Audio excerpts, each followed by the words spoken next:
The chandelier trembles first. Then the lights die.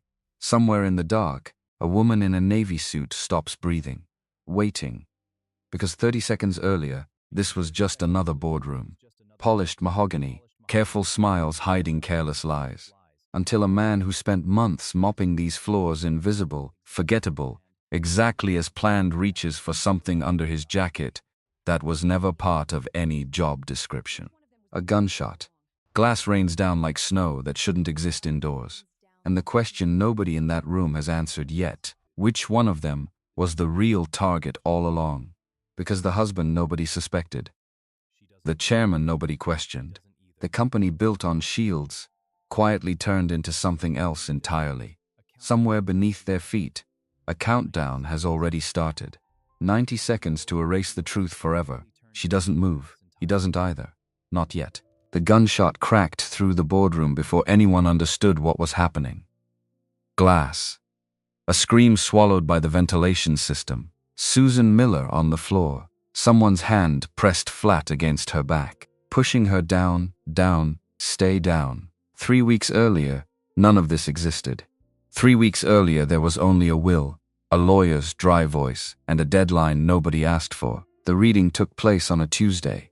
Gray light through the windows of Harris & Cole Legal, Denver, Colorado.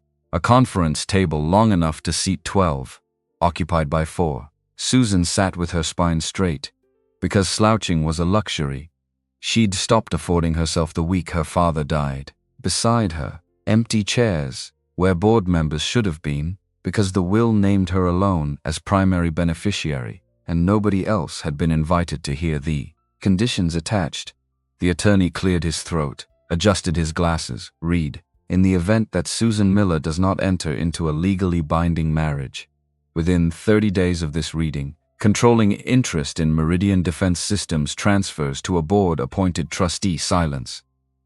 Then the sound of her own pulse, loud in her ears. That's absurd, she said. Her voice didn't shake. She'd trained it not to. The attorney didn't look up. Your father was very specific. Because that was Edward Harris. Because he'd spent 30 years building something out of nothing. And somewhere, in the last year of his life, he'd decided his daughter needed a push she never asked for. Except it wasn't a push.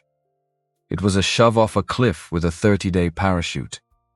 She walked out of that office into Denver traffic and didn't remember the drive back to Meridian's headquarters.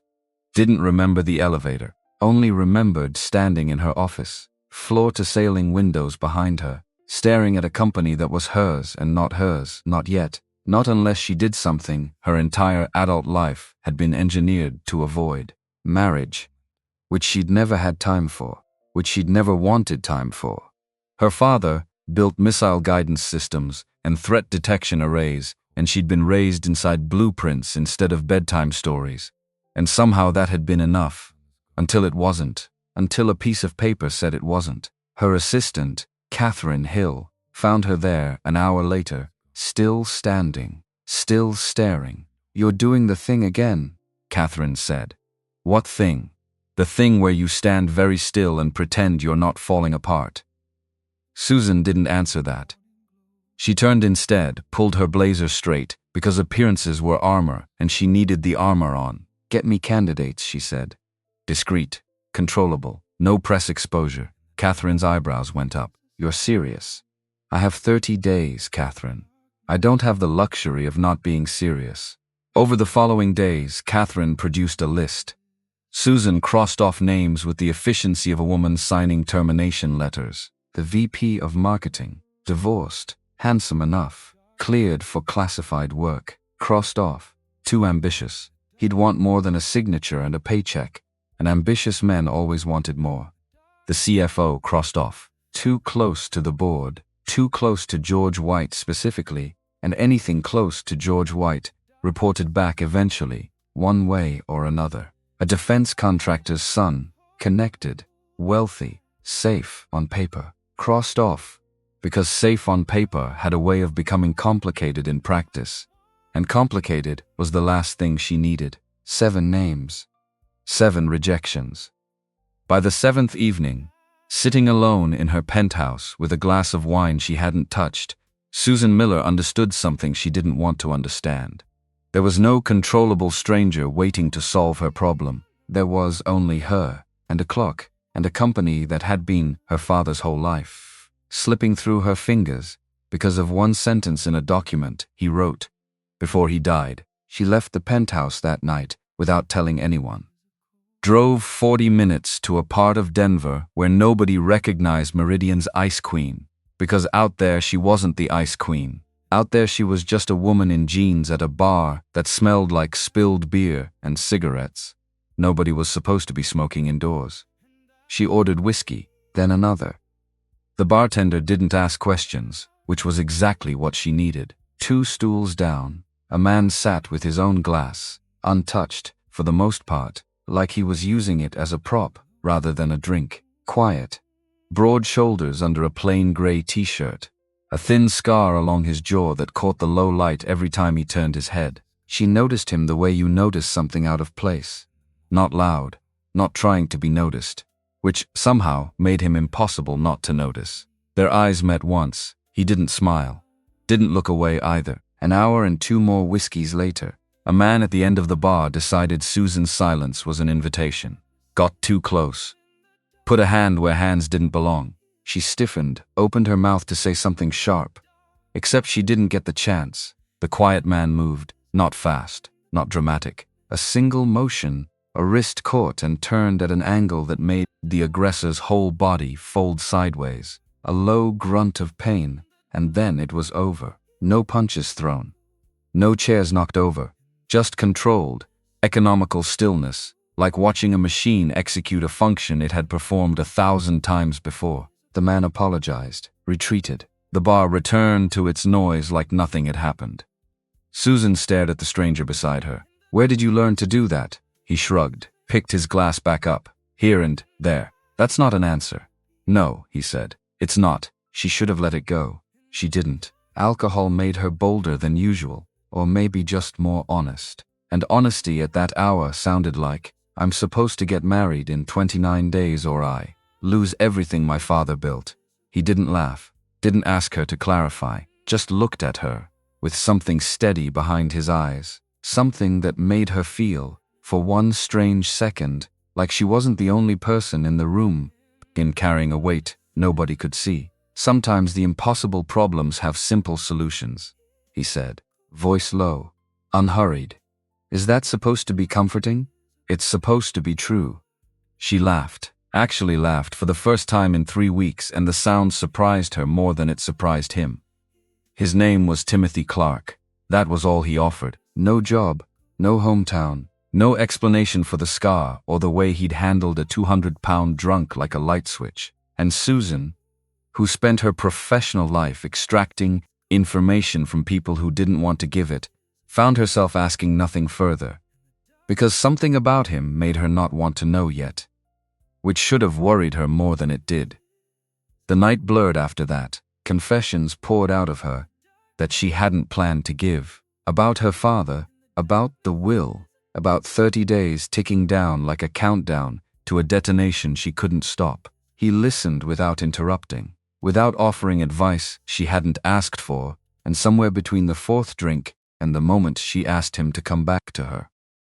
Place, the distance between stranger and something else, collapsed entirely. Morning brought sunlight through unfamiliar blinds, and the particular headache of decisions made at 1 a.m. Susan blinked awake in her own penthouse. She'd insisted on that much clarity at least, drunk as she'd been, and found the other side of the bed empty. For one disorienting second, relief. Then the bathroom door opened, and Timothy Clark stepped out wearing yesterday's clothes. And her stomach dropped for an entirely different reason, because she recognized the shirt. Gray, with the small embroidered Meridian Facilities logo on the left breast pocket. The same shirt she'd walked past 100 times in hallways she barely looked at, worn by men she'd never once stopped to see. "You work at Meridian," she said. Not a question. Maintenance department. 3rd shift mostly. She should have been horrified, should have felt the particular shame of a CEO, who'd slept with an employee whose name she didn't know an hour ago. Instead, standing there in her own kitchen, with her head pounding and her deadline shrinking, Susan Villa felt something colder and more calculating slide into place. A man with no ambition, no leverage over her, no stake in the company beyond a paycheck he could lose with one signature. A man nobody would suspect, because nobody looked twice at the people who cleaned up after them. "Sit down," she said. He did, unhurried, watching her the way he'd watched the bar the night before, like he was already 3 moves ahead of whatever came next. "I have a proposal," she said. 1 year. Separate lives, separate rooms. I pay you a monthly amount that will change your life. And in exchange, you're my husband on paper. Nothing more. He didn't answer immediately. Studied her face the way you'd study a document you suspected of hiding something in the fine print. "Why me?" "Because you're not connected to anyone who matters. Because you don't want anything from me beyond money. And because," she paused, "you don't ask questions you don't need answered." Something flickered behind his eyes, gone before she could name it. "I'll do it," he said. "One condition. No background check beyond what the company already ran to hire me." She frowned. "That's unusual. Everyone's got things they'd rather leave behind." She should have pushed. Some instinct, buried under exhaustion and whiskey, and the ticking clock, told her to push, to ask what exactly a maintenance worker had, to hide that a standard employment screening wouldn't have caught. Instead, she filed the thought away quietly, carefully, the way she filed away everything that didn't fit, and told herself she'd deal with it later, once the more immediate crisis was solved. Later, she would understand that later was a luxury she never actually had. They married 3 days after that, at the county courthouse. No guests, no photographer, no white dress with any real meaning behind it. Timothy wore a borrowed suit that fit him, like it had been tailored for someone slightly smaller, though he stood in it with a straightness that made the ill fit almost invisible. Susan wore something simple, deliberately unremarkable, because the last thing she needed was for this transaction to look like a wedding. They signed. A clerk stamped a document. Somewhere across the street, a man with a long-lens camera photographed the exchange without either of them noticing, then typed a message into an encrypted app and hit send. "Target has entered a new arrangement. Recommends surveillance adjustment." Neither Susan nor Timothy saw the message. Neither would have understood yet what it meant, that somewhere beyond the courthouse steps, a set of eyes had been watching Meridian Defense Systems for longer than either of them knew. And Susan's impulsive marriage had just become a variable nobody had planned for. The board meeting where she announced it went exactly as badly as she'd expected, and worse in one specific way she hadn't. She stood at the head of the table, Timothy beside her in his one good suit, and watched the room process the information in real time. Relief on most faces, relief that the inheritance clause was satisfied, that Meridian's leadership wouldn't be handed to a trustee committee that answered to nobody's vision but its own caution. Skepticism on a few others, quickly swallowed, because questioning the new CEO's judgment this early in her tenure wasn't a smart career move. And then there was George White, board chairman, her father's oldest friend, or so she'd been told her entire life, a man who'd sat at her family's dinner table more times than she could count, who'd taught her to sail on Grand Lake the summer she turned 16. He crossed the room with a smile that didn't reach his eyes and extended a hand to Timothy. "Quite the whirlwind romance," he said. Timothy shook his hand. The handshake lasted a half-second too long, George's grip firm, assessing, like he was testing the resistance of something he expected to break easily and hadn't. "When you know, you know," Susan said, resting a hand on Timothy's arm with the practiced ease of a woman performing intimacy rather than feeling. George's eyes moved to Timothy's face and stayed there. "Have you served?" he asked. Casual. Too casual. A pause. Not long enough. "Some time ago," Timothy said. "Nothing worth talking about." George's smile widened, but something behind it had shifted, sharpened, like a man who'd just heard a wrong note in a familiar song and couldn't yet place which one. "Modest," he said. "I respect that." He turned back to Susan before either of them could say anything else. "Your father would be proud, I think." whatever form it took. The compliment sat wrong in her chest for the rest of the meeting, and she couldn't have said exactly why. They moved Timothy into her penthouse that week, mostly for appearances. Mostly because a husband who lived elsewhere would raise more questions than one living down the hall. Susan established the rules early, the way she established rules for everything. Separate bedrooms, minimal contact, no opinions on her work, no involvement in her schedule, no expectation of anything resembling a real marriage beyond what strangers could observe from a distance. Timothy agreed to all of it without argument, which, in hindsight, should have told her something. He kept working nights at Meridian, despite her suggestion more of an order, if she was honest, that he take paid leave instead. "I prefer to earn my keep," he told her, and she read it as pride, the stubborn dignity of a man unused to being handed things he hadn't worked for. She didn't yet understand that he needed those night shifts, needed the badge access, the empty hallways, the hours when the building belonged to nobody but security cameras, and the occasional insomniac executive. Needed a reason to be inside Meridian's walls after dark that nobody would think twice about. The first weeks established a rhythm built almost entirely on avoidance.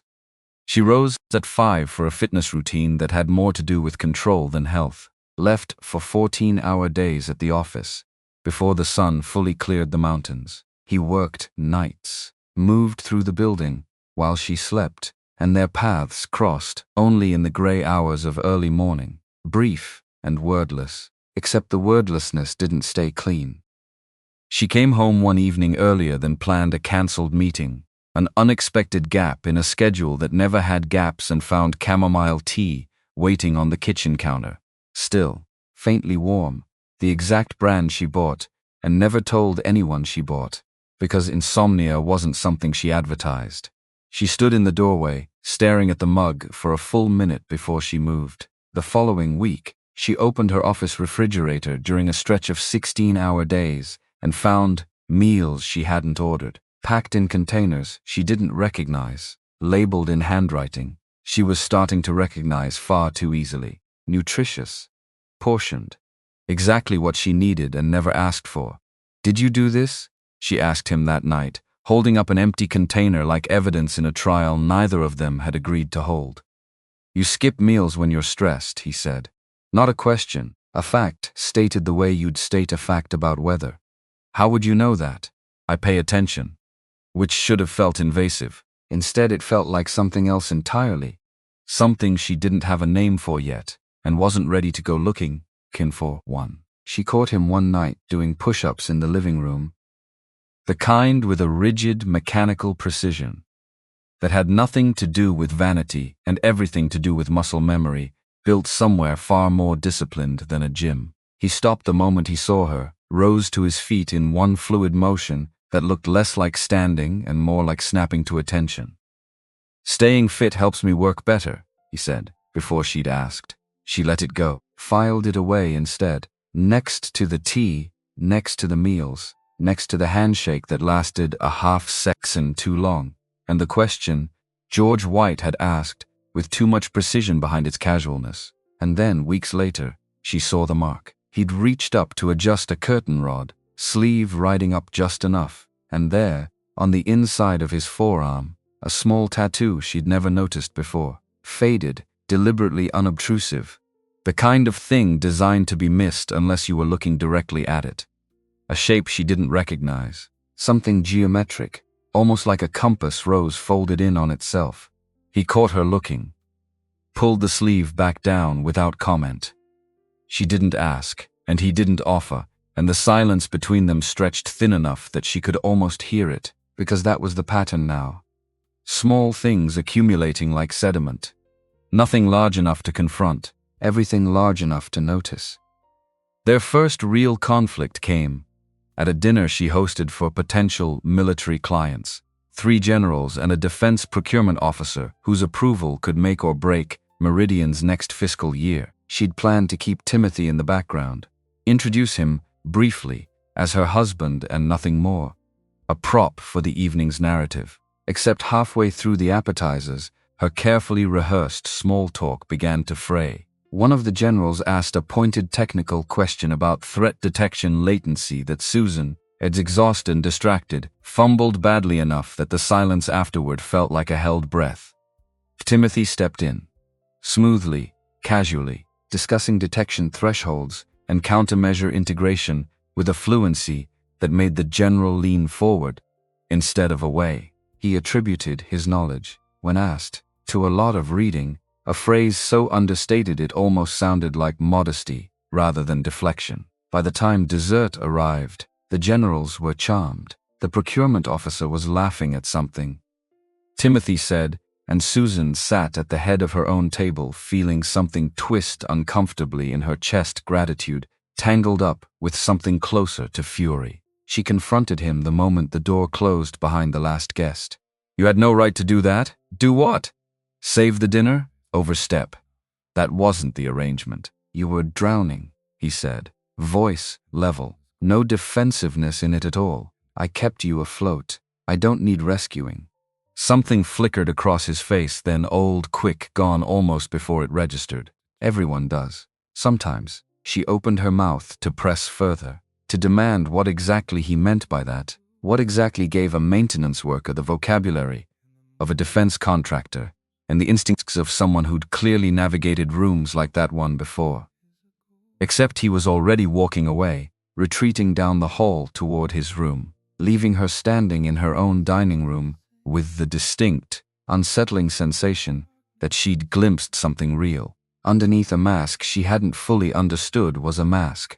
What she didn't see because it happened 3 floors down, at 2 a.m., under fluorescent lights that hummed too loud in the empty basement corridors, was Timothy Clark, moving through Meridian's shipping and receiving bay with the unhurried focus of a man conducting an inventory nobody had authorized. He'd noticed the discrepancy 2 nights earlier. A shipment labeled as replacement servo components, routed through a subcontractor Meridian had used for less than 6 months, the paperwork technically in order, and somehow still wrong, in a way he couldn't articulate until he cross-referenced the manifest against the parts actually loaded onto the truck. Tonight he confirmed it. Photographed the labels, photographed the manifest, cross-checked serial numbers against a classified components list he'd memorized before he'd ever set foot inside this building. Back when this had been a name on a briefing document and nothing more, he typed a message on a secured line, thumb moving fast, expression unreadable in the harsh basement light. Possible confirmation. Component diversion. Subcontractor route. Will need deeper access. The reply came back within a minute with 3 words, from a handler whose name existed nowhere in any Meridian file. Proceed with caution. He pocketed the phone, straightened, and made his way toward the records archive on the 4th floor, because manifests told him what was moving. But only personnel files and procurement history would tell him who was moving it. He didn't know, as he badged through the archive door at 2:14 a.m., that Susan Miller had woken 30 minutes earlier from a fitful, wine-thin sleep, restless in a way she couldn't name, and had wandered to her office off the master bedroom to check the building's security dashboard, out more of nothing more than habit, a tic she'd inherited from her father, who'd never fully trusted a building he wasn't personally watching. She almost closed the laptop without looking closely. Almost. Except a motion alert flagged the 4th floor archive, time-stamped seconds earlier, and some instinct, professional or personal, she couldn't say, which made her click through to the camera feed instead of dismissing it. The footage loaded in grainy black and white. A figure moving through rows of filing cabinets with the kind of economy of motion that came from either extensive familiarity or extensive training. No hesitation, no wasted steps. A man who knew exactly where he was going and precisely how long he had to get there before a routine patrol swept through. She recognized the build before she recognized the face, the shoulders, the particular way he carried his weight, balanced, ready, like stillness itself was a held breath. Timothy, in the records archive, at 2 a.m, in a facility that stored personnel files, security clearances, procurement documentation for classified defense contracts, none of which had anything to do with a maintenance worker's job description. She sat frozen at her desk, laptop glow the only light in the room, watching her husband move through restricted files with the confidence of someone who had done this before. Somewhere, for someone. Her first instinct was fury. Her second, quieter and far more unsettling, was fear not of him exactly, but of the sudden, vertiginous realization that she had married a stranger and handed him a badge to her father's life's work, and she had no idea, not really, whose interests he actually served, because the man doing push-ups with military precision, the man who read threat detection specifications like bedtime stories, the man with a tattoo he wouldn't explain and a handshake that made George White's smile falter, that man was not a maintenance worker who'd stumbled into her contract by accident. That man was something else entirely, and she had 30 days becoming 22, becoming a number that no longer felt like it mattered nearly as much as the one question now sitting cold and immovable in her chest. Who exactly had she married? She didn't confront him that night. Couldn't. Not yet. Not with her hands still trembling faintly on the keyboard and her mind racing through possibilities too large and too frightening to say out loud. Instead, she closed the laptop, sat in the dark, listened to the building settle around her, pipes ticking, elevator cables humming somewhere below, and somewhere on the 4th floor, footsteps she now couldn't stop hearing even after. They'd long since gone silent.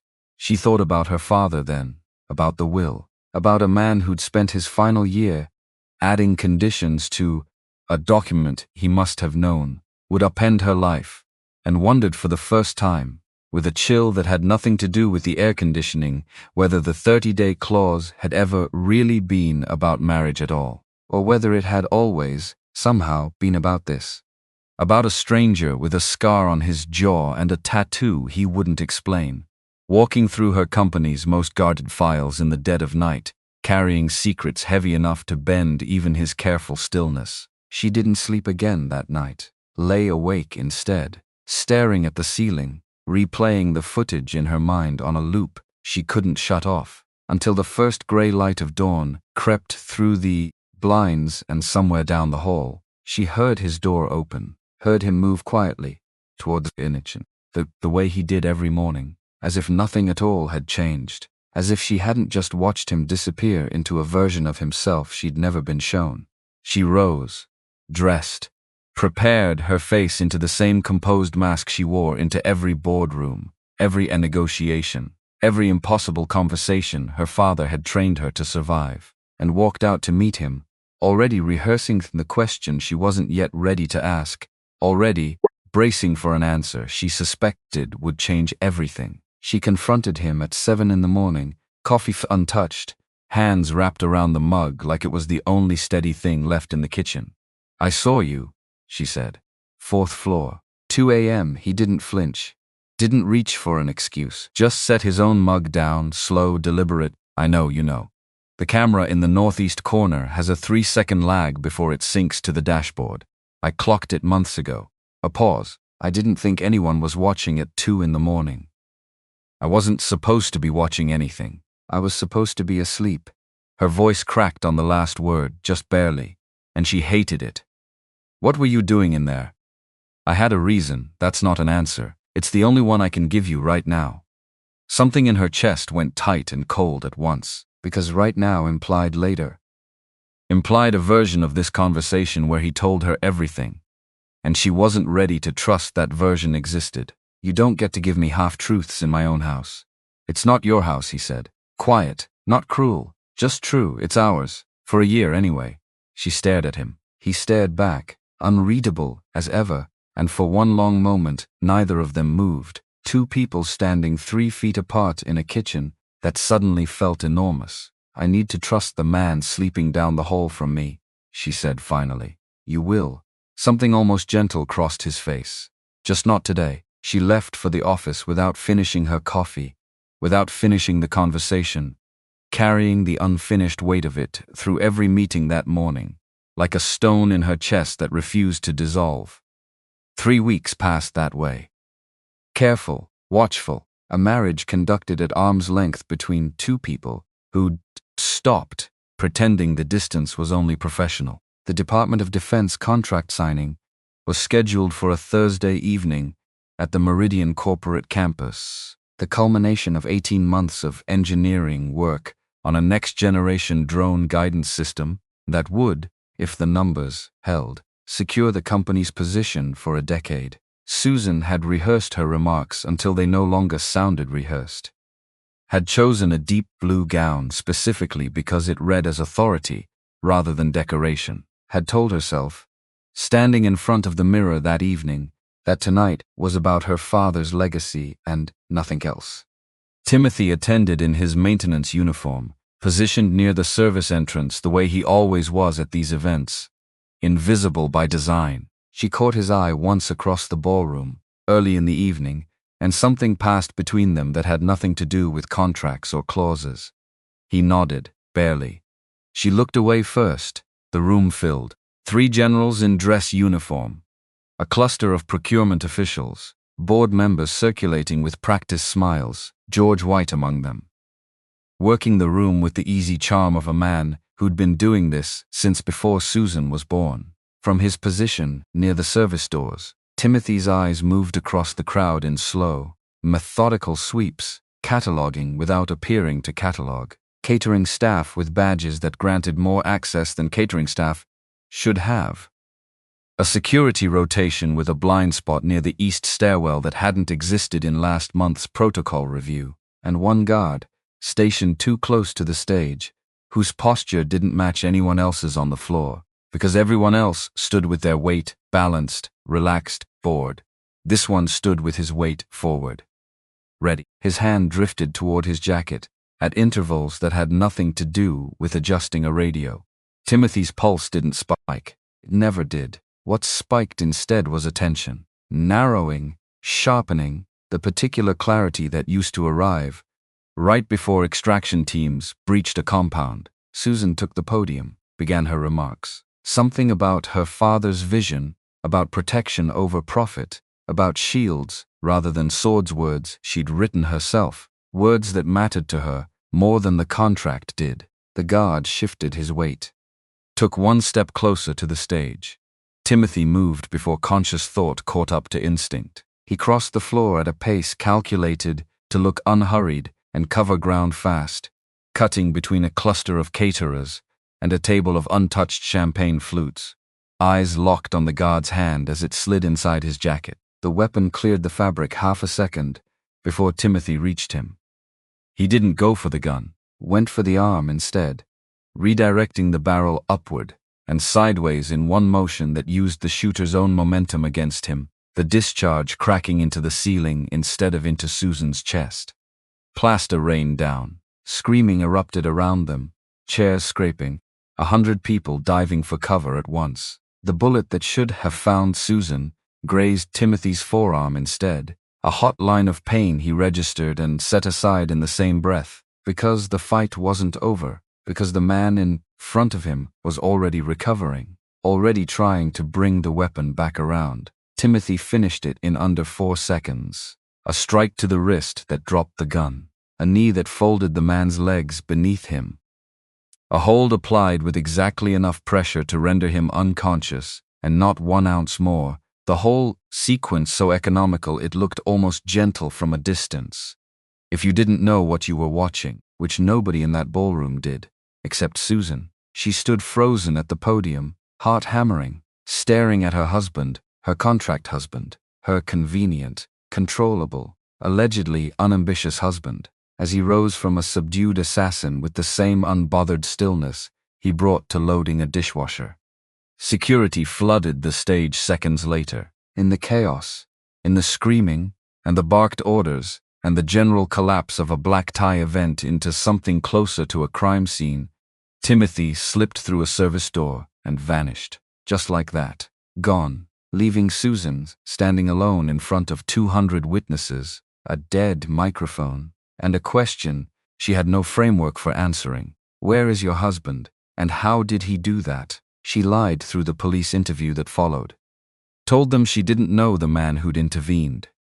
That her Her husband must panicked and fled the scene like anyone might. The lie tasted like copper in her mouth, sour and metallic, and she hated herself a little for how easily it came. Hours later, she found him in their penthouse bathroom, shirt discarded, gauze and suture kit spread across the counter, with the organized precision of a man who'd done this to himself more than once. Blood streaked the white tile. His hands, threading a needle through torn skin along his forearm, didn't shake at all. "Who are you?" she said, and this time the words came out cracked wide open, no composure left to hide behind. He didn't look up from the wound. "Someone who's had some security training. Don't." Her voice rose sharp, adrenaline still burning through her system. "Don't do that. Don't give me another half answer while you're bleeding on my bathroom floor because you saved my life." And for the first time since the courthouse, she watched him make a decision to give her something real. "My name is Timothy Clark," he said. "That part's true. What's not true is the maintenance job. I gathered that much. I was Task Force Obsidian, Special Operations, Joint Command, the kind of work that doesn't show up on any personnel file you could pull." He tied off the suture with practiced efficiency, voice steady even as he spoke about things she could tell. Cost him something to say out loud. "I left the service 2 years ago. Or I thought I did. Thought you did. Nobody really leaves." A pause, waited. "They just wait until they need you again." She sank onto the edge of the bathtub, legs suddenly unwilling to hold her upright. "And someone needed you here. At my company, your father contacted my former commanding officer 6 weeks before he died. Said he suspected something inside Meridian. Sabotage? Maybe worse. He didn't know who to trust on the board, so he went outside the company entirely." Timothy's jaw tightened. "I was sent in to find out what he already suspected." The floor seemed to tilt beneath her. "My father knew. Your father was trying to protect you before he even understood what he was protecting you from." She sat with that for a long moment, the bathroom fluorescence humming overhead, blood drying on white tile. Her husband soldier, stranger, something she didn't have a word for, yet watching her absorb a truth that rearranged everything she thought she knew about the last 3 months of her life. "You've been lying to me since the day we met," she said finally. "Not an accusation, just a fact laid bare, not lying." His eyes didn't waver, just not sharing everything. "There's a difference. Not to me, there isn't. There should be." His voice dropped lower. "The truth would have gotten you killed faster than the lie did." She wanted to argue with that. Couldn't. Because somewhere underneath the anger, underneath the violation of discovering, her husband had a hidden architecture she'd been living beside without knowing. There was a colder recognition settling into place. He'd just put himself between her and a bullet. Whatever else he was, whatever else he'd hidden, that part hadn't been a lie. Her phone buzzed against the counter before she could say anything else. An alert from Meridian's IT security desk. Flagged urgent, timestamped 4 minutes ago. Active breach detected. Server core, building C. Multiple unauthorized access attempts. She read it twice, looked up at Timothy, who was already pulling a clean shirt over the fresh bandage on his arm, expression sharpening into something focused and grim. "They know you're compromised," he said. "Whoever's behind tonight, they know their asset failed. And now they're racing to erase what they don't want found before we go looking for it. You need someone who understands what you're about to find." He grabbed his jacket. "And right now, that's me. Whether you trust me or not." She hated that he was right. Hated more that some part of her, the part that had watched him disarm an assassin in under 4 seconds, the part that remembered chamomile tea appearing exactly when she needed it, already did. They drove to Meridian in silence, adrenaline replacing conversation, and arrived to a building lit up like an emergency. IT staff clustered around monitors, security escorting confused night shift employees out of restricted zones. The breach had originated from an internal terminal. Someone explained. Badge credentials that traced back to a maintenance account that had been dormant for months. Susan's stomach dropped before she even asked the obvious question. Whose account? The answer, when it came, made the room tilt again. Not Timothy's. A different dormant account, one belonging to a contractor who'd left the company 8 months ago, credentials that should have been revoked and clearly hadn't been. Someone had kept a back door open. Someone with the authority to make sure IT never noticed the oversight. Timothy worked alongside the security team through the rest of the night, and Susan watched, disbelief mounting with every passing hour, as her husband demonstrated a fluency with encrypted network architecture that no maintenance technician should have possessed. He traced the intrusion's path through 3 separate proxy servers, identified the exfiltration attempt before it completed, and cut it off, with 6 minutes to spare. 6 minutes that, he explained afterward, probably saved the classified schematics for the drone guidance system from ending up somewhere far outside Meridian's walls. "Where did you learn to do that?" she asked. "Somewhere around 4 in the morning. Both of them slumped in chairs in the empty command center, coffee gone cold in paper cups between them. "Same place I learned the rest of it." He rubbed his eyes. "You spend enough years tracking people who don't want to be tracked. You learn how the tracking works from both sides." "That's not an answer either." "No, a ghost of something almost like a smile. But you're getting used to those." By dawn, they'd narrowed the intrusion to a source inside Meridian's own network, someone with legitimate high-level access, using the dormant contractor account as cover, routing the breach through channels designed to look external when they weren't. Susan stared at the data trail on the monitor in front of her, exhaustion and adrenaline mixing into something that felt almost like clarity. This wasn't some outside threat, she said. This was someone who already had the keys. "Someone on your board," Timothy said. Not a question. She thought of George White's lingering handshake, of his too casual question at the boardroom announcement. "Have you served?" asked, with a precision that had nothing to do with small talk, of 30 years of dinner-table familiarity that suddenly felt less like friendship and more like reconnaissance. "George," she said, and the name tasted like betrayal even before she had proof to back it up. Timothy didn't confirm or deny it. People like that don't work alone. If he's compromised, others are too. This is bigger than one man skimming off the top. How do you know? "Because I've seen the pattern before." His voice went distant for a moment, somewhere far from the command center, somewhere she couldn't follow. Different country, different players, same architecture. Someone inside sells access, someone outside buys results, and the people caught in the middle never see it coming until it's already cost them something they can't get back. She wanted to ask what country, wanted to ask what he'd lost, because the way he said it carried weight that had nothing to do with theory. Instead, she let the silence sit, because some doors, she was learning, opened only when he was ready to open them, and pushing just made him retreat further behind the ones that remained closed. They spent the following week building a case in the margins of their real lives. Susan maintaining her public schedule with a composure that felt increasingly like performance.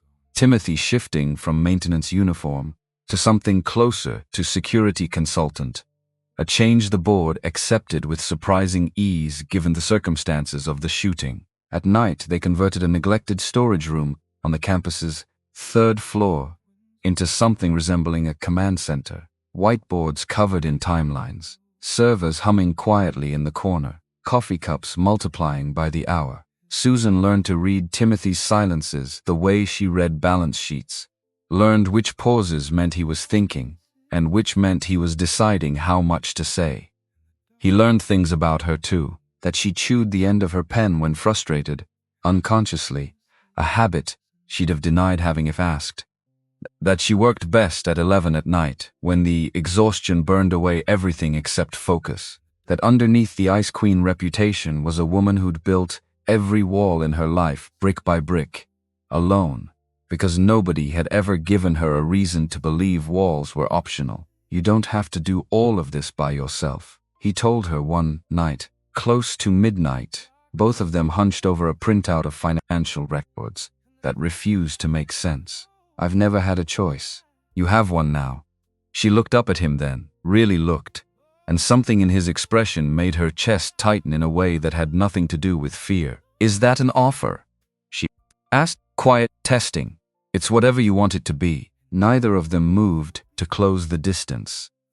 Not that night. But something had shifted, some tectonic plate settling into a new position, and both of them felt it even if neither said so out loud. The breakthrough came 4 days later. Buried in a set of financial records, Timothy had extracted from Meridian's archived server backups, the same backups he'd accessed illicitly weeks earlier, in the incident that had first fractured Susan's trust in him. Now that same intrusion was paying dividends neither of them had anticipated. Offshore accounts. 3 of them, routed through shell companies with names generic enough to avoid scrutiny, receiving payments timed with unsettling precision against a pattern. Timothy had flagged separately a pattern of prototype failures in Meridian's weapons testing over the past 18 months. "Look at this," he said, sliding a printout across the table. "Every payment lands within 72 hours of a test failure. Every single time." Susan studied the dates, the amounts, her stomach turning over slowly as the pattern crystallized into something undeniable. Someone's being paid to sabotage our own testing. Someone's being paid to make sure the technology fails just enough to justify selling a fixed version somewhere else, somewhere off the books. Timothy tapped the final line item, a payment dated 3 days before Edward Harris's death. "This one's the largest of the 3. She stared at the number until it blurred. "You think this is connected to my father?" "I think your father found this exact same trail." Or close enough to it that someone panicked. He met her eyes, and for once there was no careful distance in his expression, only something raw and certain. "I don't think his death was an accident, Susan. I think somebody made sure it looked like one." The words landed like a physical blow, months of grief curdling instantly into something sharper, colder, a rage she hadn't known. She was capable of feeling toward a target she couldn't yet name with certainty. "George," she said again, and this time it wasn't a question at all. "George is the account holder on 2 of the 3 shells. But there's a third." Timothy's jaw tightened. "Registered to an entity we haven't identified yet. Someone's covering for him. Someone with enough access to keep this hidden for over a year without a single internal audit catching it." Which meant George White wasn't working alone, which meant somewhere inside Meridian's own security apparatus, someone else had been complicit, or worse, orchestrating, and Susan realized with a sick lurch that she had no way of knowing who else in her own company might already know exactly what she and Timothy had just uncovered. The attack came 2 nights later, and in hindsight, Susan understood it had never really been a question of if, only when. They'd gone back to the 3rd floor command center after hours, working late on cross-referencing the shell accounts against personnel access logs, when Timothy went suddenly, completely still, head tilting fractionally toward the door. "Something's wrong," he said. Voice dropped to almost nothing. "What?" The hallway sensor should have picked up motion by now. "Night cleaning crew comes through at 11:15 every night. It's 11:40. He was already moving, sweeping the whiteboards blank, shoving the laptop and hard drives into a duffel bag with the speed of someone who'd rehearsed exactly this scenario 100 times before. "We need to go now. Timothy." "Now, Susan." They hit the corridor 30 seconds before 3 figures in dark tactical gear breached the far stairwell, moving with a coordination that had nothing to do with hired thugs and everything to do with professional training. Timothy pulled her sideways into a maintenance corridor she hadn't known existed, hand firm on her arm, voice low and clipped.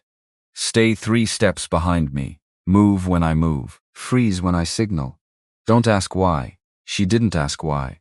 Her heart was slamming against her ribs hard enough that speech felt impossible anyway. The corridor narrowed, pipes and conduits crowding the walls, emergency lighting casting everything in dim red. Footsteps behind them, closing. Timothy's hand shot up the signal and she froze against the wall as he peered around the next corner, then pulled back just as fast. "One's ahead of us," he breathed, "cutting us off," which meant they weren't chasing. They were herding. Timothy's expression didn't change, but something in his stance shifted, weight settling low and ready, and Susan understood, with a clarity that terrified her, that whatever happened in the next 60 seconds, He had already decided how it would end. The first attacker rounded the corner with a blade, already drawn. Timothy met him without hesitation, redirecting the strike with his forearm, using the man's own forward momentum to spin him into the wall, disarming him and dropping him into unconsciousness with a chokehold applied and released in under 5 seconds. A sequence so fast Susan barely processed it. Before it was, the second came from behind them, and this one had a gun. Timothy shoved Susan hard into an alcove, out of the direct line, and in the half-second before the shot fired, he was already calculating. She could see it happening behind his eyes. The way he angled his own body, the way he judged the echo of the attacker's footsteps against the corridor's dimensions, to estimate exact position, without ever fully exposing himself to sight. The gunshot cracked deafening in the enclosed space. Missed. Timothy's return shot didn't. Silence afterward, ringing and absolute, broken only by Susan's own ragged breathing and the distant sound of the third attacker retreating, footsteps fading fast up the stairwell, abandoning the engagement entirely rather than risk what had just happened to his partners. Timothy crossed to her in 3 strides, hands on her shoulders, checking her over with quick, methodical urgency. "Are you hit, Susan? Are you hit?" "No." Her voice came out unsteady, breath still catching. "No, I'm fine." He exhaled, and for one unguarded second, something in his face cracked open completely, fear, raw and real, the kind that had nothing to do with tactical calculation, and everything to do with how close he'd just come to losing her. "We need to move," he said, voice roughening. "This location's burned. I have somewhere else." The somewhere else turned out to be a modest house, 40 minutes outside the city, unremarkable from the road, stocked inside with equipment that told Susan everything about the kind of life Timothy had actually been living before he became her convenient, controllable husband. Secure communications, a small armory, medical supplies organized with clinical precision, cash stacked and banded in a floor safe she suspected he'd installed himself. "You built all this," she said, standing in the doorway, taking in the meticulous preparation of a man who'd apparently expected exactly this scenario long before it happened. "You don't survive the work I did by hoping for the best." He set the duffel bag down, exhaustion finally showing at the edges of his composure. "Your father reached out to my old commanding officer. That got me assigned to Meridian. What I didn't tell you is that he asked for me specifically." She turned to face him fully. "Why you?" "Years ago, before any of this, my unit tracked a shipment of stolen defense components across 3 states. Your father's company had built the original hardware. He worked with us on recovery, indirectly through channels that don't exist on paper." Timothy's eyes held hers, steady despite everything. He remembered my name. When he got suspicious about Meridian, he asked for the one person he'd already trusted once. "And marrying me." Her voice caught. "Was that part of some plan too?" "No." The answer came immediate, unguarded, more honest than anything he'd told her yet. "That wasn't planned. That wasn't anything close to planned." She studied his face, in the low light of the safe house, searching for the calculation she'd learned to expect and finding, for once, none. "For me either," she admitted quiet. "None of this was supposed to be real." "Which part isn't real right now?" The question hung between them, waited, and neither of them moved to answer it with words. The distance closed instead in silence, and when he kissed her, it carried none of the careful restraint either of them had maintained for months, only the raw aftermath of adrenaline and fear, and something that had been building since a dive bar 40 miles from anywhere either of them belonged. Afterward, in the quiet dark of an unfamiliar bedroom, Timothy talked more than he had in the entire time she'd known him. Not classified details, not names or operations, just the weight of it, years spent doing work that left him unable to sleep in ordinary rooms, unable to sit with his back to a door, unable to trust silence because silence, in his old life, usually meant something was about to go wrong. "I haven't trusted anyone fully since my parents died," Susan told him, voice barely above a whisper. "Not even my father. Toward the end, he was keeping things from me too. I just didn't know how much until 3 weeks ago. Trust is dangerous in my world, Timothy said, fingers tracing an idle line along her shoulder. But it's also the only thing that's ever kept me alive. The next attack came through the network, not through the door. A fresh intrusion. Attempt on Meridian's prototype database. At 6 the following database detected at 6 the following morning, jolting them both out of whatever fragile peace they'd found overnight and back into the machinery of the investigation. The days that followed established a strange, urgent new rhythm. By day, Susan performed the role of CEO exactly as she always had, unaffected, composed, while quietly working with Timothy to identify which employees had access, matching the compromised credentials. By night, they returned to the safe house, piecing together data, slowly revealing more of themselves to each other in the process, without either of them fully naming what was happening. Timothy told her about years spent tracking arms traffickers, about the psychological weight of operations that never made headlines, about languages he'd learned not from curiosity, but from necessity. Susan told him about growing up inside blueprints, about a father who'd taught her every mechanism of the business except how to be loved by it, about wanting, desperately, for Meridian to build things that protected, rather than destroyed. I never wanted to build weapons, she confessed one night, staring at a ceiling. Neither of them could see clearly in the dark. I wanted defense systems. Shields, not swords. My father understood that. The contracts that excited him most were always the protective ones. That's probably why they targeted him, Timothy said. Someone who prioritizes protection doesn't look away when offensive capabilities start disappearing off the books. Their partnership sharpened with every passing day. Susan's analytical precision meeting Timothy's tactical instincts in a rhythm neither of them could have built alone. Where she saw technical vulnerabilities, he saw human ones.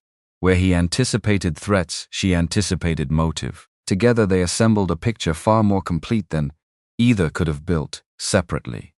And the picture that emerged was worse than either had feared. The technology being diverted wasn't simply being sold. It was being modified, a backdoor vulnerability engineered into Meridian's drone guidance systems. Invisible unless you knew exactly where to look. Capable of granting remote access to anyone holding the right key. Not theft for profit alone. Something closer to sabotage with a price tag attached. This isn't corporate greed, Timothy said, staring at the schematics they'd finally cracked open, voice grim in the lamplight. This is a national security problem, wearing a corporate greed costume. Susan felt the floor shift beneath her all over again. The scale of what they'd uncovered, dwarfing everything she'd assumed about a scheme that had started, in her mind, as one man's betrayal. Why wouldn't my father go straight to federal authorities? Because he didn't know how far up it went. If the conspiracy reached high enough, official channels could already be compromised. Timothy's jaw tightened. A quiet outside asset was his only safe option. That's why he called my old commander instead of the FBI. The timeline they built confirmed it. 2 weeks before his death, Edward Harris had begun accessing server directories he had no ordinary reason to access. The day after, an encrypted call placed to Timothy's former command, requesting help through a channel that left no institutional paper trail. And within days of that call, a hiking trail accident that Susan had never once questioned until 3 weeks ago. Because why would she? Because grief doesn't leave room for suspicion, not until suspicion is handed to you directly. The final piece dropped into place on a night neither of them expected it, buried inside an encrypted communication thread. Timothy finally cracked, using a decryption method he refused to fully explain. A single line, time-stamped 18 months earlier, sent from an account they now knew belonged to George White, addressed to someone identified only by a code name. Gatekeeper confirms shipment cleared. Proceed as discussed. Susan stared at the screen, the words settling into her chest like a stone. Gatekeeper. Someone with access to clear shipments internally, Timothy said. Someone inside your own security apparatus. George isn't running this alone. He's got help inside the building. Someone controlling exactly what gets flagged and what doesn't. which means we don't know who else we can trust. Her voice was flat. Now, exhaustion and dread flattening everything into cold clarity, which means every step from here has to assume someone's watching. Timothy closed the laptop slowly, meeting her eyes across the dim room. It also means we're running out of time.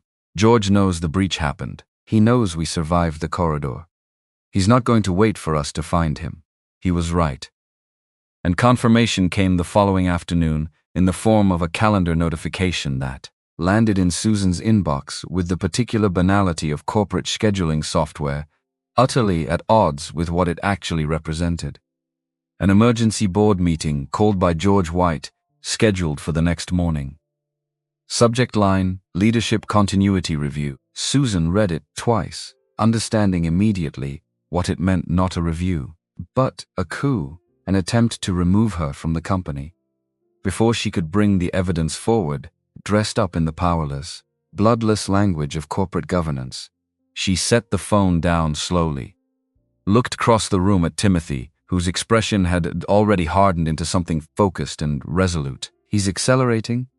Timothy said. Something spooked him. Probably us. So what's our play? Susan felt something settle inside her then. Some final piece of the fear reorganizing itself into resolve. The same steel her father had spent 30 years teaching her to carry, without ever quite explaining why she'd need it this badly.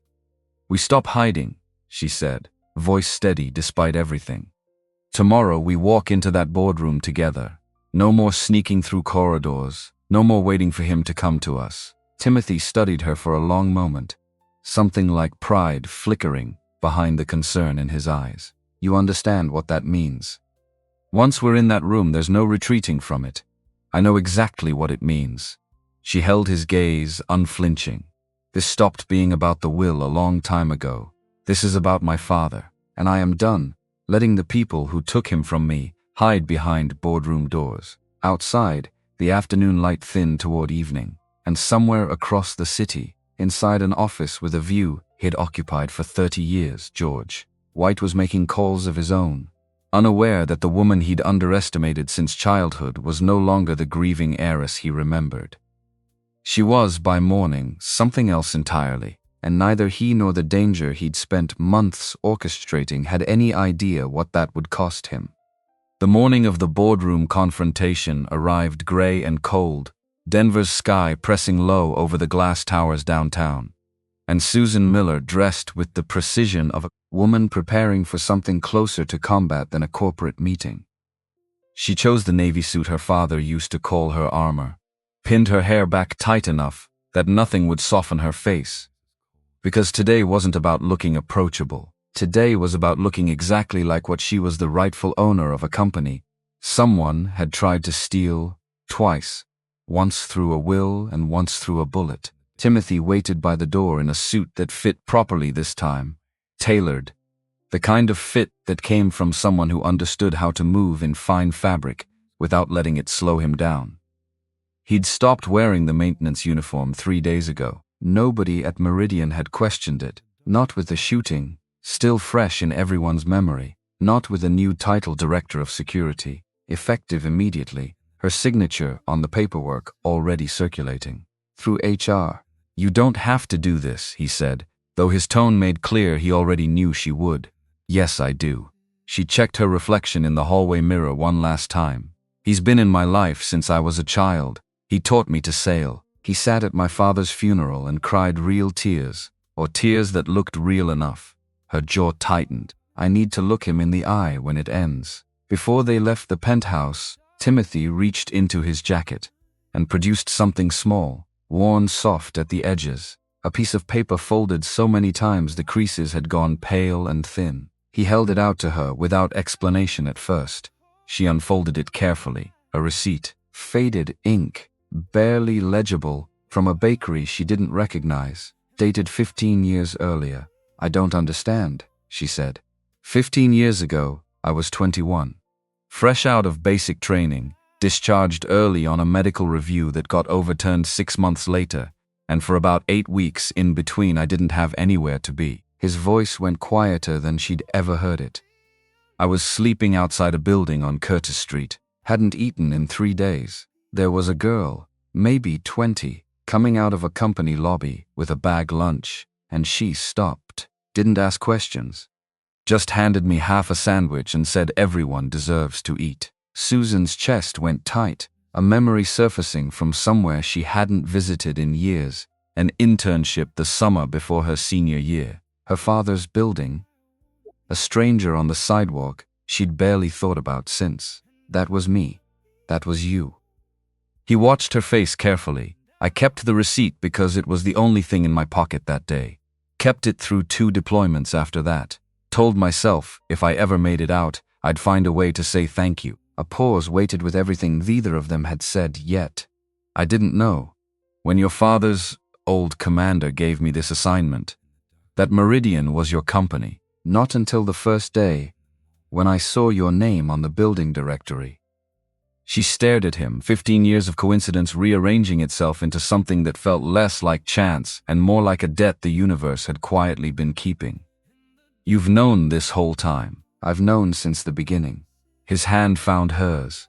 Everything after that, the bar, the marriage, all of it, none of that was part of any plan. But the reason I said yes to coming here in the first place, the reason I didn't walk away the first week when it would have been easier, that started with a sandwich you don't even remember giving me. She didn't have words for what moved through her chest in that moment, something too large and too quiet to name, and so she simply folded the receipt back along its worn creases and pressed it into his palm, closing his fingers around it. Keep it, she said.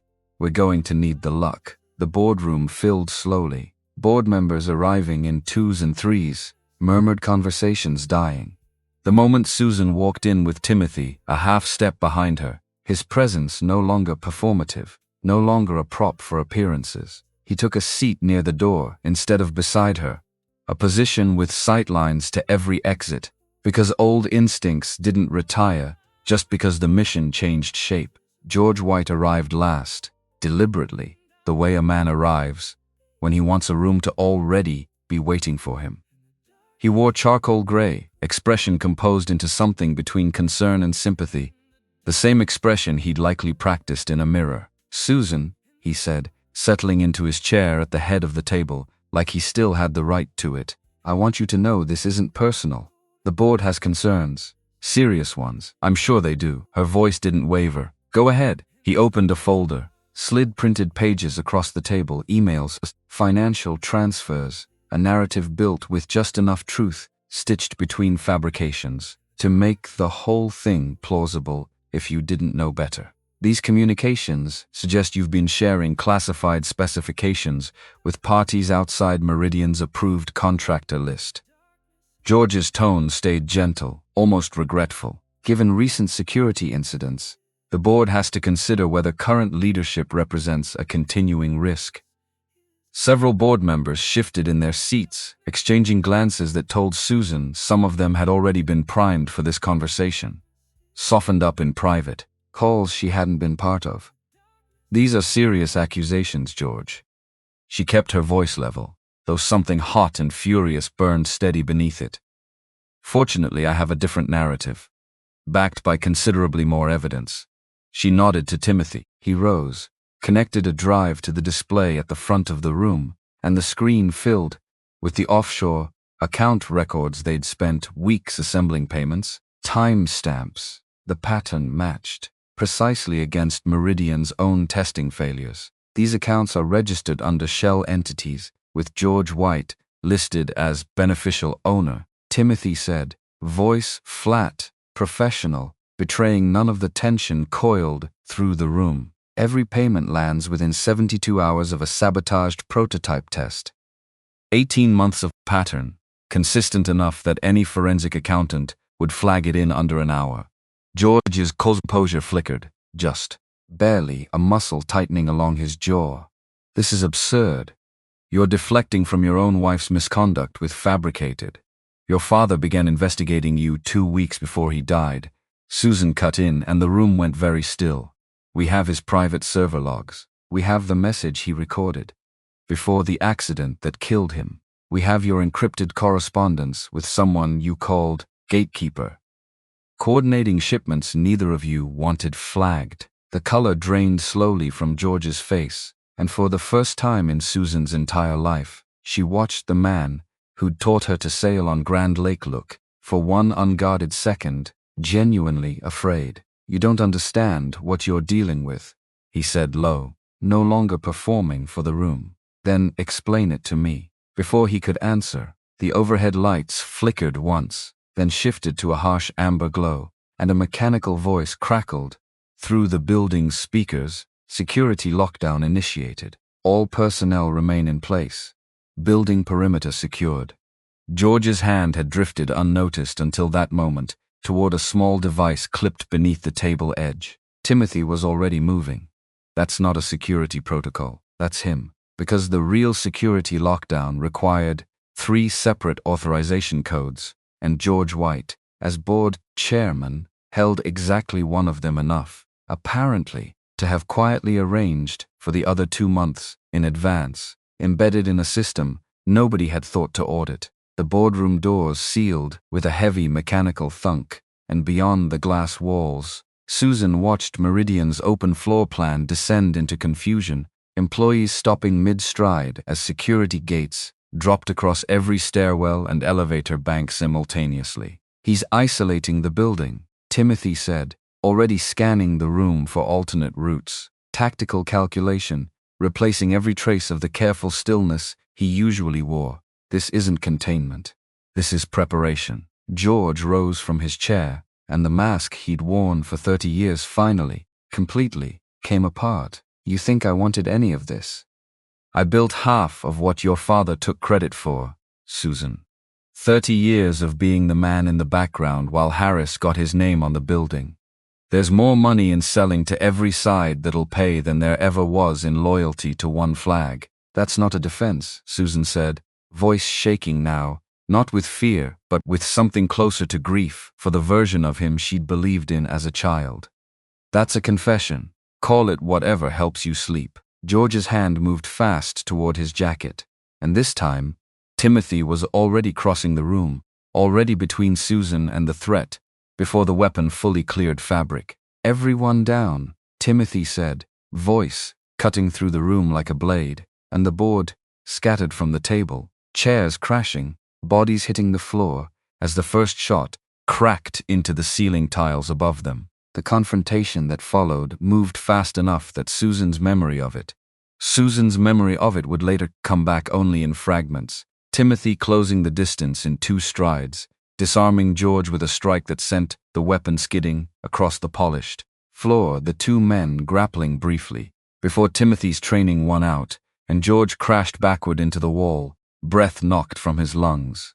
Except it wasn't over, because somewhere beyond the sealed boardroom doors, George's people were already moving, security personnel loyal to him rather than to Meridian's actual chain of command, converging on the floor with the coordinated urgency of men who'd been briefed on exactly this contingency. "We need to get to the server core," Timothy said, holding George upright by his collar, expression grim. "Whatever he's got waiting there, we stop it before it finishes." "You'll never make it," George rasped, blood at the corner of his mouth from where he'd struck the wall. "I've had contingencies for this for years." "So have I," Timothy said, and shoved him toward the sealed door with an efficiency that left no room for argument. The corridor outside had descended into full chaos. Employees pressed against walls, security barking orders that contradicted each other, and Timothy moved through it, with Susan close behind, George stumbling ahead of them under Timothy's grip toward the maintenance stairwell that Timothy had memorized.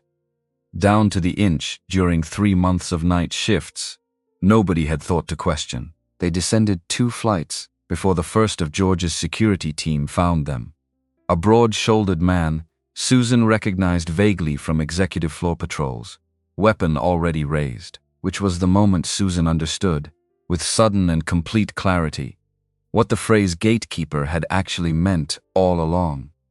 Because the man blocking their path wasn't hired, muscle brought in for the occasion. He was Meridian's own director of internal security, badge still clipped to his belt, a man who'd sat in briefings with Susan a dozen times, nodded along to her father's protocols, and quietly kept the back door open the entire time. "Marcus," George gasped, still winded. "Finish this." The man Marcus hesitated for exactly 1 second, weapon wavering between Timothy and Susan, calculating odds Susan could see him running behind his eyes. Timothy didn't give him a second one. He drove George forward as a shield and closed the distance simultaneously, using the narrow stairwell's geometry to his advantage. And in the compressed violence of the next several seconds, Marcus found himself disarmed, restrained, and zip-tied to the stairwell railing before he'd fully processed that the engagement was already over. "You had access logs for 8 months, Timothy said, voice cold, crouched briefly at Marcus's level. "You cleared shipments you knew were compromised. You let a man die because it was profitable." Marcus said nothing, jaw clenched, eyes sliding away from both of them, and Timothy rose, without waiting for a confession that wasn't coming. They pushed on toward the server core, George stumbling between them, now more captive than co-conspirator, the fight visibly draining out of him with every step deeper into the building's foundation. The server room hummed with the particular white noise of 1,000 cooling fans, rows of black towers stretching into the dim, climate-controlled dark, and at the far end, a single terminal glowing with an active session. Someone had left running. George's session, left open, Susan realized with a lurch, because he'd planned to return here the moment the boardroom confrontation went in his favor, to finish whatever he'd started before anyone could stop him. "What's this?" Susan demanded, crossing to the terminal, scanning lines of code she only partially understood. Timothy read over her shoulder, and his expression hardened into something she hadn't seen from him before. Not anger. Something closer to dread. "It's a wipe sequence. 90 seconds and it erases every server in this room. Every log, every record, every piece of evidence we've spent weeks building. Can you stop it, maybe?" His fingers were already moving across the keyboard. "Not from here. There's a secondary command required. Physical authorization from the security panel across the room," which meant someone needed to cross an open server room while George, disarmed but not entirely broken, watched for any opening at all. Susan didn't wait for Timothy to volunteer or to stop her. She moved first, sprinting across the room toward the panel, and George, desperate, cornered, with nothing left to lose, lunged for the weapon. Timothy had kicked aside earlier during the stairwell struggle. "Susan." Timothy's voice cracked with something raw, fear finally breaking all the way through his careful control, and he threw himself between her and George's outstretched hand a half-second before the shot fired. The bullet caught him in the shoulder. He staggered, momentum carrying him into a server rack, and Susan's whole world narrowed to the sound of his body hitting metal and the sight of blood already spreading dark across his white shirt. Because there was no time to process it. Because the wipe sequence was still counting down. Because George was scrambling to his feet again, weapon still in hand, and Susan understood in that instant that she had exactly one chance to end this before it ended all three of them. She didn't reach for the security panel. She reached instead for a fire extinguisher mounted beside the door and swung it in a single desperate arc that connected with George's temple. Before he could bring the weapon fully around, he dropped, didn't move. The countdown on the terminal read 11 seconds. Susan's hands shook violently as she reached the security panel, fumbling the physical key Timothy had described, some part of her brain screaming that 11 seconds wasn't enough, that she was about to lose everything her father built, along with the man bleeding out 6 feet away from her. Except Timothy, even wounded, even bleeding, was already dragging himself upright, one hand pressed hard against his shoulder, the other pointing at a sequence of buttons on the panel she hadn't noticed. Red, then blue, then hold the switch. Her fingers moved on instinct, following his rasped instructions, with 3 seconds left on the clock, and the countdown froze at 1, the terminal screen flashing a single word. Aborted. She sagged against the panel, breath tearing out of her in ragged gasps, and then turned, scrambling across the room to Timothy, pressing both hands hard against his shoulder wound, blood warm and slick between her fingers. "Stay with me," she said, voice cracking wide open, all the composure she'd spent 30 years perfecting stripped away entirely. "You don't get to save my life twice and then bleed out on my server room floor. That's not how this ends." His eyes found hers, pain and something gentler mixed together behind them. "Wasn't planning on it." "Good, because I have a lot of things I still need to say to you, and none of them are going to happen if you die right now out of pure stubbornness." A ghost of a smile crossed his face, even through the pain. "Bossy. Especially now." Security breached the server room 4 minutes later, drawn by Susan's emergency call, and the following hours dissolved into a blur of paramedics, restrained arrests, and federal agents who arrived within the hour, once Timothy's old command confirmed, through channels well above Meridian's pay grade, exactly what had actually happened inside that building. George White was taken into federal custody that night, charged within 72 hours with conspiracy, corporate espionage, and accessory to homicide in connection with Edward Harris's death charges that would, over the following months, expand considerably as investigators unraveled the full scope of what he and Marcus had built together. Timothy spent 6 days in the hospital, the bullet having missed anything vital by a margin the surgeon called. Dryly generous. Susan didn't leave the building except to shower and change clothes. Sleeping in a vinyl chair beside his bed that left her back aching for a week afterward, though she never once complained about it. "You could have let me handle George alone," he told her. On the third day, voice still rough from the anesthesia. "Would have been safer. You threw yourself in front of a bullet for me twice in 1 month."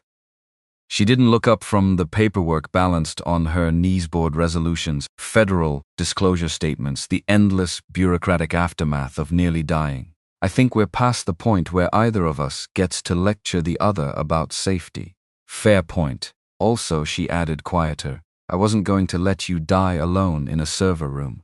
Not after everything." He reached for her hand, IV line pulling taut, and she let him take it without pulling away. The federal investigation moved with a thoroughness that surprised Susan, agents combing through 18 months of financial records, interviewing board members one by one, cross-referencing Marcus's access logs against every unexplained security lapse Meridian had suffered in the past 2 years. Timothy testified twice, his former commanding officer, appearing separately to confirm the legitimacy of his assignment, sparing him from any question of unauthorized action against a private company's systems. George's trial, when it came 8 months later, drew national coverage. The story of a defense contractor's betrayed board chairman, running for days across cable news segments that reduced 18 months of careful investigation into 90-second clips. Susan testified for 2 full days, calm and precise, laying out the evidence with the same discipline she brought to any boardroom presentation, refusing to let the cameras see anything except the composure her father had spent her whole life teaching her to hold. The jury deliberated for 6 hours. Guilty on every count.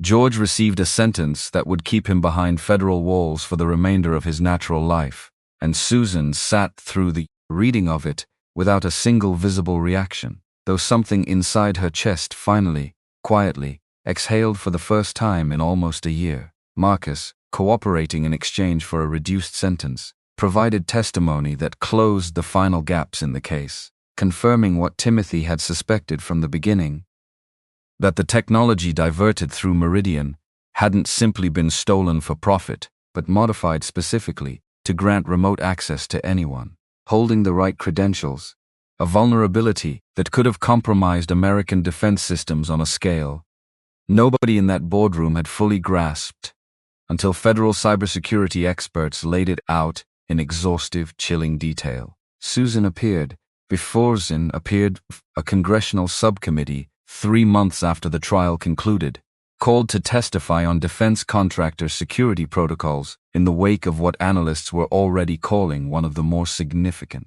internal breaches in the industry's recent history. She spoke without notes, describing not just the technical failures but the human ones the ease with which loyalty could be purchased, the danger of boards that valued discretion over transparency, the cost, measured now in her father's life, of assuming trust rather than verifying it. She proposed a framework that afternoon, developed over long nights with Timothy and Meridian's engineering team, requiring multi-layer authentication for any weapons system.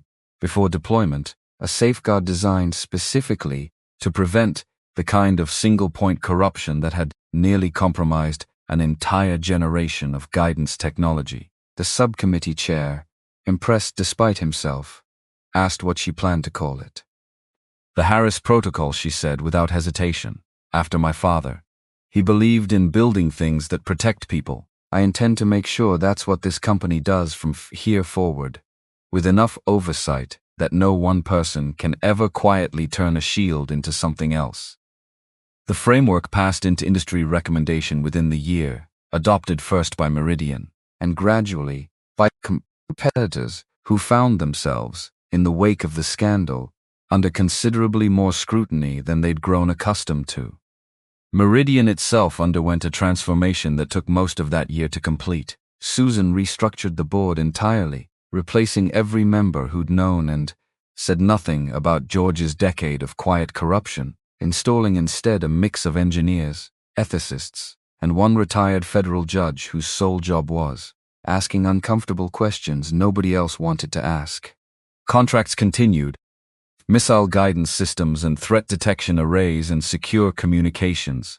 But oversight now ran through channels no single person could quietly override again. Timothy recovered fully by the 5th month, the scar on his shoulder, joining the others, scattered across a body that told, in fragments, the story of a life Susan was only now beginning to fully understand.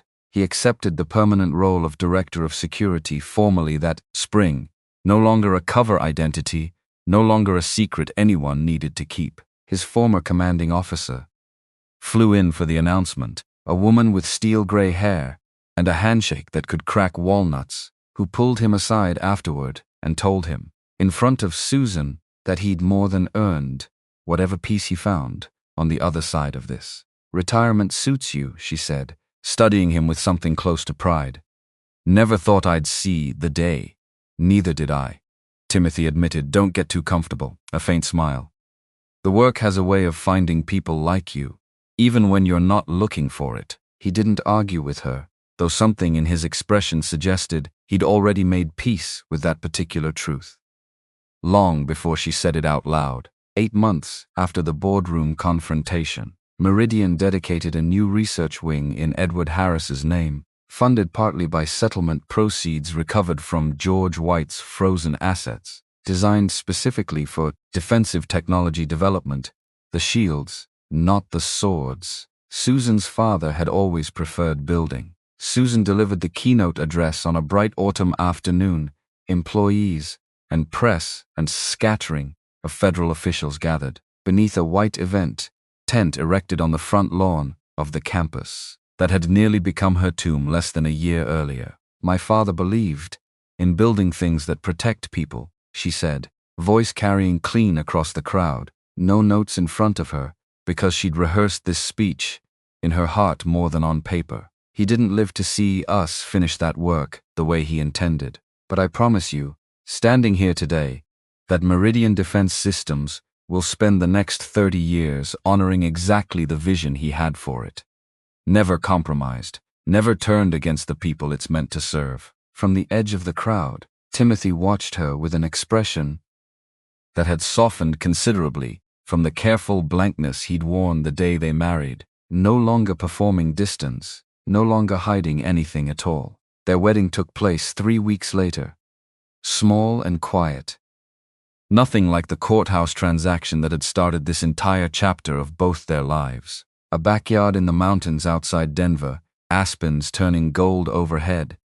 A handful of clients who actually mattered, instead of a room full of strangers assessing the optics of a corporate marriage. Susan wore white, this time deliberately, this time meaning every part of it. Timothy stood at the front, in a suit that fit him properly, the faded bakery receipt tucked. She knew without asking. Somewhere in his jacket pocket, carried the way some men carried rabbits' feet or old photographs. 15 years ago, the officiant began. An old friend of Susan's father, who'd insisted on doing the honors himself. I'm told this story started with half a sandwich. Soft laughter rippled through the small crowd, and Susan caught Timothy's eye across the space between them, something warm and unguarded passing between two people who'd spent months learning, piece by piece, how to trust each other without a contract, forcing the arrangement. I didn't know I was writing a story that day, Susan said,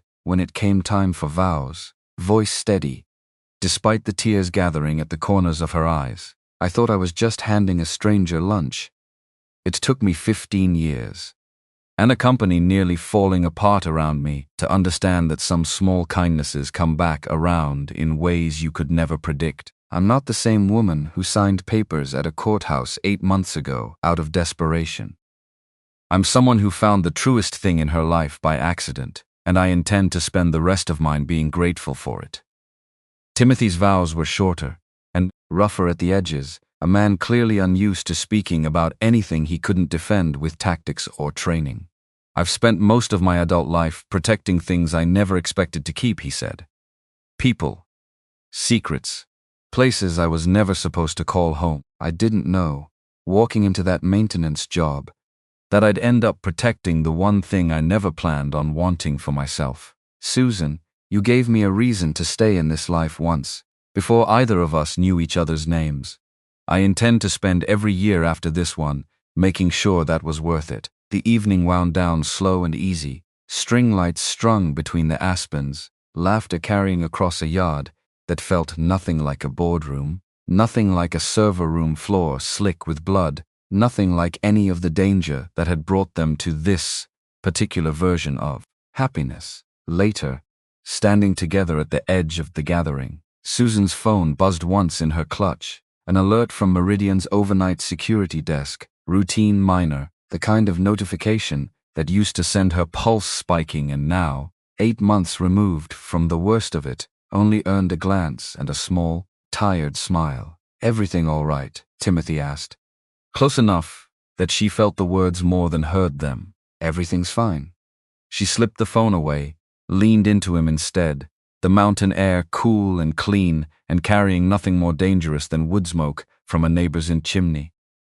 For the first time in a long time, everything's actually fine. He wrapped an arm around her, steady the way he'd always been steady, and together they watched the last of the daylight fade gold behind the peaks. Two people who'd started as strangers negotiating a business arrangement and ended, against every likely outcome, exactly where neither of them had known to look. Because sometimes the people meant to protect us don't announce themselves with uniforms or titles. Sometimes they arrive quietly, mopping floors nobody else notices, carrying debts of gratitude 15 years old, waiting for the moment they're needed most. And sometimes, if you're paying attention, if you're brave enough to look twice at the person everyone else walks past, you find the truest thing in your life, standing right where you least expected to find anything at all.